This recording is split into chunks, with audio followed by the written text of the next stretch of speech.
Welcome to the LIAISE Action Podcast, connecting minds, empowering industrial symbiosis. Okay, so hi everyone, welcome to the one-shot podcast of LIAISE Action. This is Sofia Gonzalez and I will be moderating today. In this episode, we aim to explore the importance of industrial symbiosis and promote this kind of synergies reaching stakeholders. Today, we are joined by two distinguished guests with diverse backgrounds, Ángela Neves from the Polytechnic Institute of Viseu in Portugal, a renowned researcher in this field, and Estelle Giacomi, co-CEO and Chief Operating Officer of RedEco, a company consultant. Thank you both for being here today. So let's start. The first question is for Ángela. What is industrial symbiosis and how does it impact sustainability? Thank you. It's a pleasure for me to be here. Industrial symbiosis is a practice that we can use. A company can use waste or byproducts for another company, for example, but it's not waste. We can use water, heat, energy. There are things that one company produce in their production and don't use this type of, so it's a byproduct waste, and they can sell to another company. This company can use this type of waste instead of raw material. So it's a big advantage for the companies. Most industrial symbiosis that we know is more about by waste, byproducts or waste, but we can use also the share of utilities, facilities. For example, when a company has a lot of waste heat, we can put this waste heat to another company or more. We can also have, beside of industrial, we can have a urban area. So, for example, we can use also this waste heat in a community. So we can, is a lot of things, or for example, industry facilities, utilities, for example, people who are specialists in the area, companies, they can share this type of resource. So it is very important for sustainability, not only environmental, but also economic and social. For example, a company have a cost because they have to treat the waste. They have to treatment or send to landfill, and they have a cost. Instead of this cost, they can have a profit because they can sell this type of waste. And for example, for other company, instead buy raw material, they can buy waste or more, and the price is lower. So we have the economic is very important, and for the companies, the cost is the most important because is their survive. So is the point more important. But also for environmental, we save resource, raw materials. We have a decrease of pollutions, emissions. So it is very, very important for sustainability and also social. We can create jobs, and of course, if we have less emissions, we have more health. So it is very important, this type of practice. Thank you, Ángela. So, Estelle, could you share a successful case of industrial symbiosis that you have facilitated and explain the significance of the facilitator's role in this process? Okay, yes. Thank you for having me on this podcast. A real case of industrial symbiosis. As facilitators of industrial symbiosis, what we do is connect the companies and make sure that the opportunities for synergies can arise. So, for example, one case that we have had, we have one client that makes mannequins, and they were under the stress of law. Basically, they had to, the fact that the law makes it mandatory for big companies to have more sustainable practices, made it so that their clients were putting pressure on them to have a more sustainable product. And so what we did was help them find the contacts locally that could help them build that sustainable product, that sustainable mannequin. So we brought them into contact with two other local companies that were manufacturing plastic, and another one that was recycling plastic waste from the ocean. So with that synergy between those three companies, we were able to have a sustainable product that was sufficient for the company's client. So the role of the facilitator here is the companies, in the end, they have legal obligations, they have clients that they need to fulfill, and they have their day-to-day activities, so they can't really think about how do I develop this synergy, especially if it's not a very clear synergy. So the facilitator's role is to facilitate the different pieces that go into the synergy and make sure that it's legally, that it's also safe, because there's a lot of safety and legal regulations that you have to take into account. They bring the different contacts together, just basically allow the company to have an easier transition in their business model to be able to develop new sustainable products. I hope I answered the question. Great, thank you, Estelle. It seems to Symbiosis has great benefits.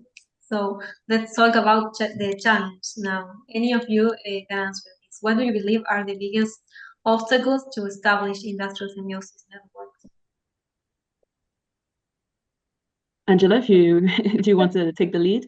Is the same? What do you want?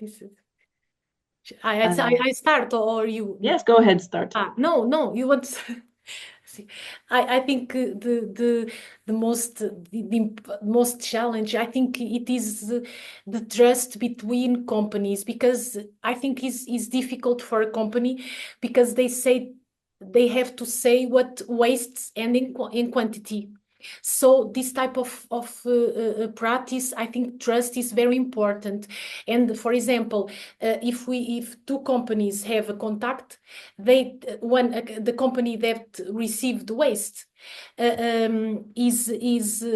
he hopes to receive that waste. If the company that gives the waste can have a lower production, and for example, this waste they don't send that waste to that company.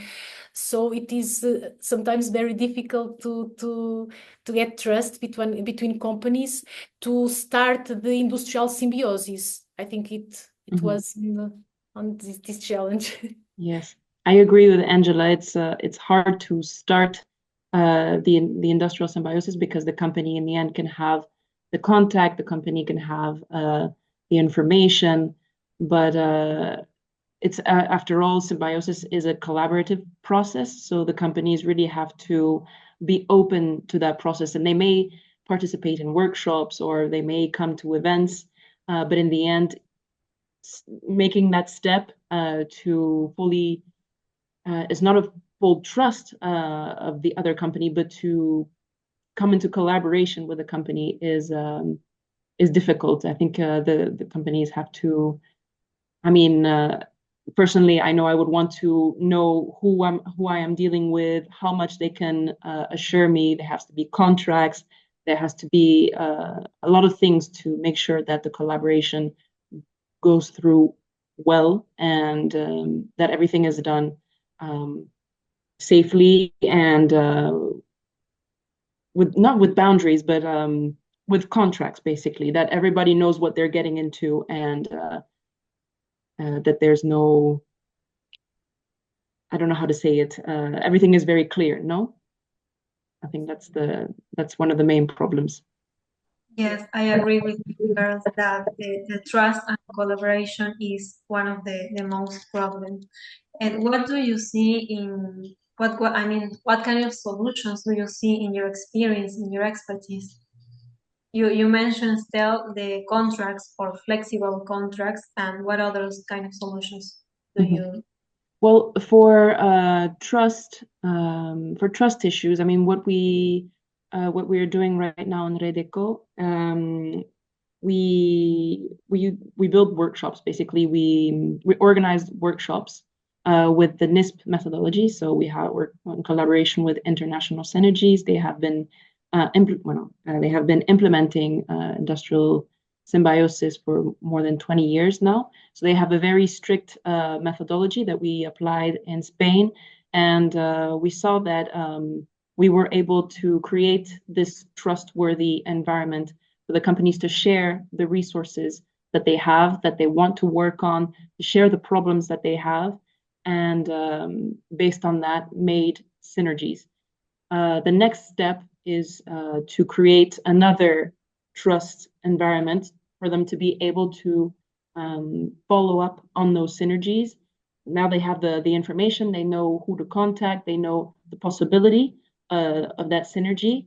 And now it's, we have to look at the legal implications of that, the safety regulations. We have to build up contracts. How much of this waste or how much of this heat, how much of this space can you allow me to occupy, and how much time? Everything has to be defined, and that takes time and expertise. That's why the facilitator here plays a big role, because they will pull in all the different actors that will have to act within the synergy. So it's not just the companies, it's also, legal representatives or waste managers that can transform maybe the waste before it is able to be used by the other company. All these elements that need to be, so you have to create kind of this cluster of people to be able to implement a synergy. Angela, do you want to add something on that? Yes, I agree with all that is still said. I think it's very important, this type of company to facilitate the trust between companies. I think, for example, universities can also play an important role, because they can pass to the students this type of practice, because the students after years go to the companies and can talk with the responsible of the company to say, this practice is important, we can do this. And I think is good also to have more industrial symbiosis and to create this type of synergies. Yes. That's definitely something very interesting, because I was in, thanks to LIAISE, I was in England beginning of October, and I was there to learn LCA in the context of industrial symbiosis. And what our colleague Panos is doing in the University of Huddersfield is using students to do LCAs for companies. And I think that is something, exactly as you said, like universities could play a big role in helping the companies evaluate the potential impacts and helping them make decisions based on information that they can give them, or also include the innovation that universities also bring. So help them bring innovative technology to implement in their companies, technology that can enable to transform waste or have a better energy efficiency, and that can be shared between different companies. But yes, I think universities also play, they are part of those actors that need to be pulled in to facilitate synergies. So you mentioned different stakeholders and importance of the collaboration for fostering industrial symbiosis. You mentioned universities, facilitators, companies instead, but what about the government? I'd like to ask you, what's the role of public policy to foster industrial symbiosis? Right. Angela, do you want to say? You can start now. Yes. Yes? Okay. I think this is something we have talked about a lot within the cost project. The role of policy is very important, because in the end, what we encounter is most of all waste regulations that are limiting in the fact that we can't use certain waste. Certain waste can't be reused because of its how it's defined by the law, basically.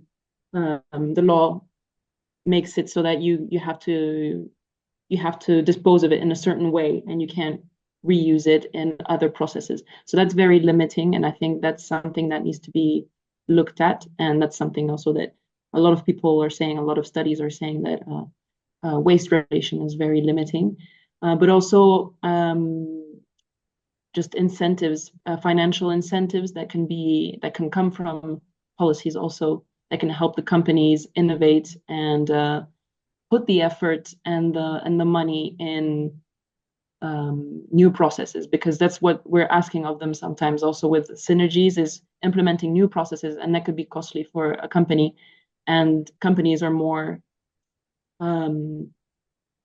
they're short-term oriented. They need to make sure that the business is running on a day-to-day basis, and sometimes can't really look on a long-term and make that investment to adopt more sustainable practices and processes. So I think financially also the government could put in place some incentives, fiscal incentives, so that there's more innovation and more sustainability adopted by the companies. Yes, I agree.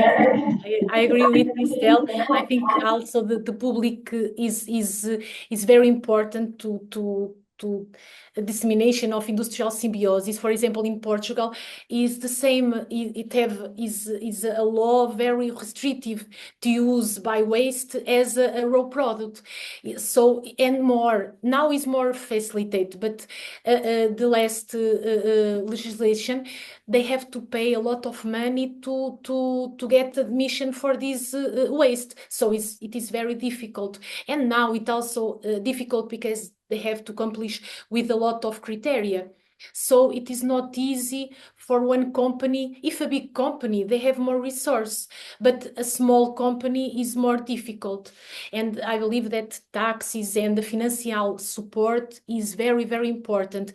And another aspect, for example, if we have, for example, waste heat, for example, they have a lot of infrastructure, and they are very expensive to have this type of infrastructure, for example, to use waste heat. And I think it's very important this financial support to create infrastructures. For example, if we use transport or shared transport, for example, the infrastructures is very important that be the public help to do these infrastructures, because it's very expensive for companies to have this type of cost is very, very difficult.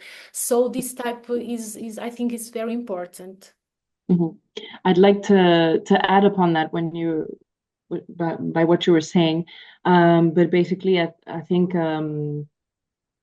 it's true that the government, local governments, can have a big role also to play in because we're asking the companies to find a solution and implement the solution by themselves. So I think the governments have a big role to play in facilitating industrial symbiosis and in financing those first steps to finding out what are the local resources, who are the main actors, who can get involved, what quantities of resources are there, and identifying the opportunities locally so that the companies don't have to do it themselves, and get that motion started. Basically, I think that's where the government can come in, and that's what we're doing in Spain, is the regional organization, a governmental organization, is financing a regional program, industrial symbiosis program, and is allowing those synergies and opportunities to rise, and the companies to see the benefits of industrial symbiosis. And so this is what you were saying with public awareness. I think this goes hand in hand with that. But basically, by raising that awareness and making the companies see that they could benefit from industrial symbiosis, you're also setting things into motion and making it so that industrial symbiosis can grow locally. Yes, yes. For example, in Chamusca, in Portugal, the Eco-Industrial Park, that was the municipality, the local government that started the Eco-Industrial Park. Of course, with the help of university because of the knowledge and but they start to promote because of that was a city with a few people that are power people.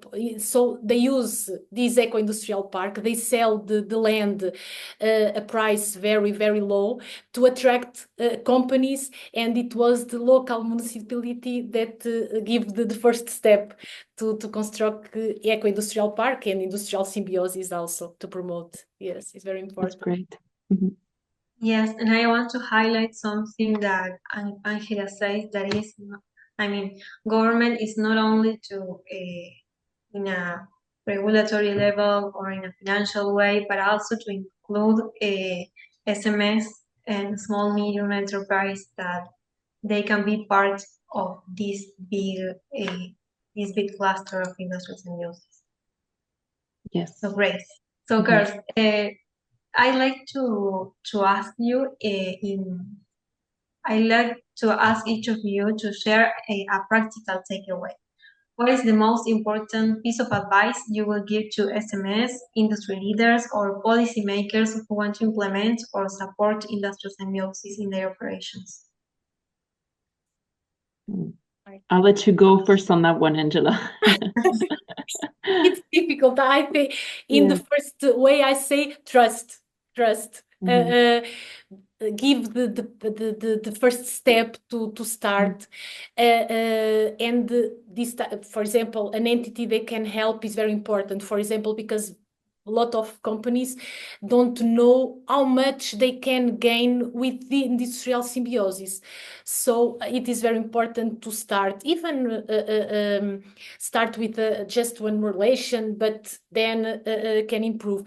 For example, big companies, they can also have small companies. It can bring this type of companies in industrial symbiosis.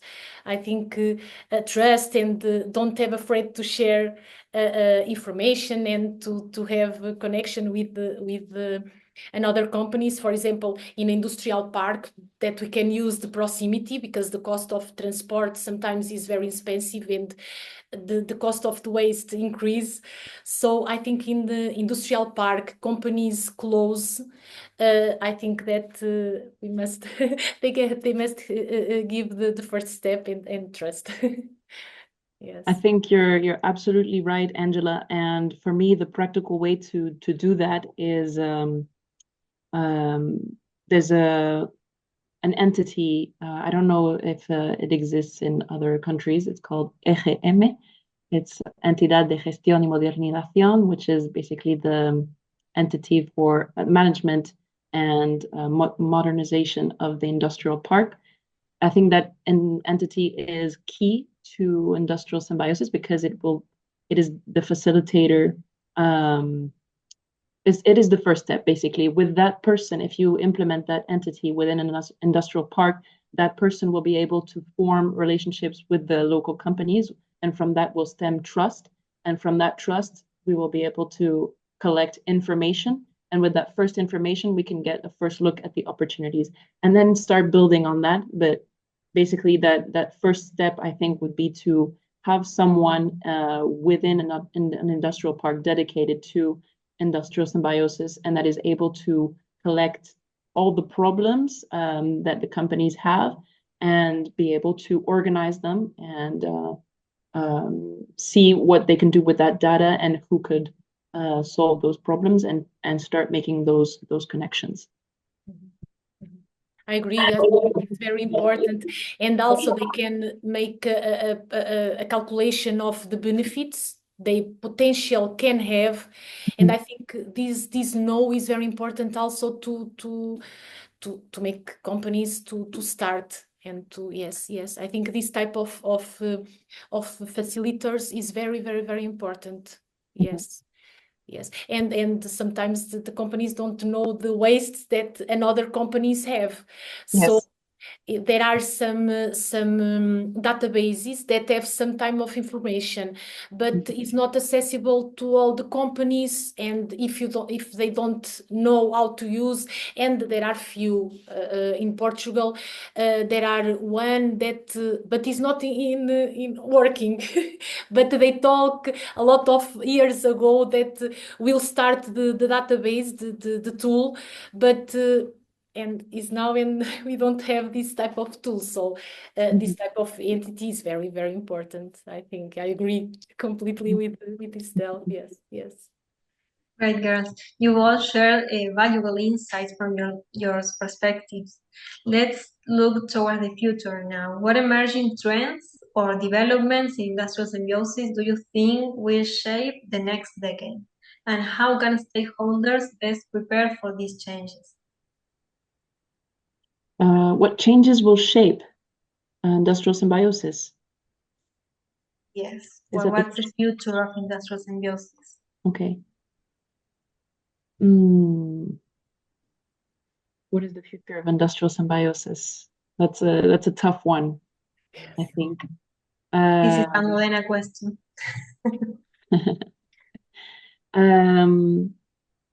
I think industrial symbiosis is key for the companies that will implement. I mean, it's key for all companies in the sense that now we're living in a globalized world, where a company in Spain is buying things from halfway across the world, and for that material to be able to come to their doorstep, it has to cross many other countries, it has to cross seas, and with the global context as it is right now, with wars and I mean the global instability in general, I think it is, and the sustainability goals that there are, I think it is key for companies to implement industrial symbiosis, just so that they be more resilient, basically, that they can be more adaptive, that they can adapt better, and just remain.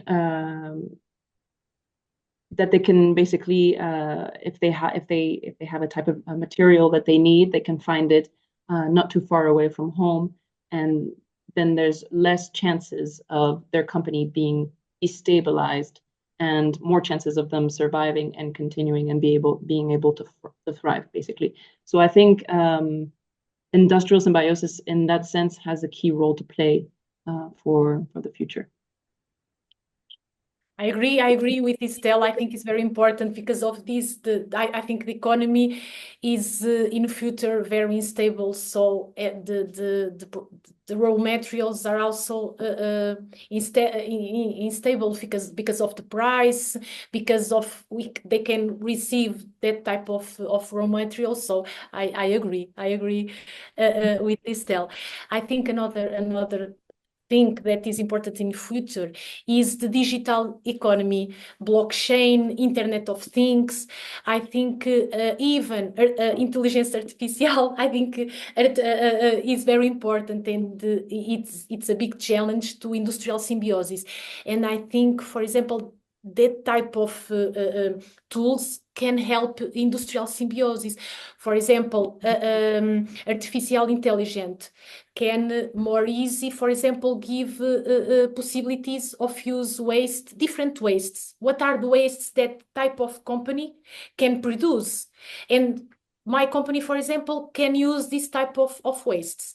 And for example, the blockchain, I think is also very important because we can have data secure, close. So, for example, can be a way to the companies trust more because the information is close, is more secure to transmit information from one company to another company. So this type of new things, Internet of Things, also I think is important and help also industrial symbiosis. Also. Agreed. Right. Do you want to add something or say something to the audience for reaching stakeholders? To reach stakeholders, I don't know. For them to be able to reach, I don't know. I guess it depends on the type of stakeholder they want to reach. Because I mean, reaching the companies is difficult. I think it is something that needs to come from like a local governments. I think as we said back then, it's something that needs to come from yes, from the public domain. And then I think it's hard also for citizens maybe to get involved in this industrial symbiosis because it's very industry oriented. So I think it would be hard for them to put pressure on the municipality to actually develop this, but it is still possible because in the end the companies produce and the citizens consume, so it all comes together in the end. So it's a choice in the end of how we consume. So maybe they could impact also industrial symbiosis. I don't know if I'm answering the question or just. Yes. Ángela, do you want to add something? Yes, I think, for example, I think another thing that is important, I think, is the different stakeholders, because we can join know different experience that I think we can all win. It's more than we can use experience of a lot of different stakeholders. And we can also influence another for example, the policies, and I think we can create a network. And I think it's important, different stakeholders, different areas, to make a change more significant. I don't know if more. I think more stuff to develop industrial symbiosis, join a lot of different. I think we can have more. Two are more than two. is more. Projects like the cost LIAISE in the end are key for that, to exchange and to explore industrial symbiosis and see how everything can come together. Yeah, spaces like this, and that you have to listen different perspective of different people from different backgrounds. So it's really important, this kind of projects. So great, girls. This has been a great conversation. Unfortunately, we have to finish, but I have a lot of questions to discuss yet. Thank you both for sharing your expertise today. It has truly been a pleasure. I hope everyone who listened found it inspiring. And for the audience, in case that you want to know more about the two speakers of today, Ángela and Estelle, her bio and contact data will be available in the description of the episode. And in addition, if you are interested in learning more about industrial symbiosis, don't forget to check the LIAISE Cost Action website. Thank you. Thank you. Thank you. It's a pleasure. Thank you.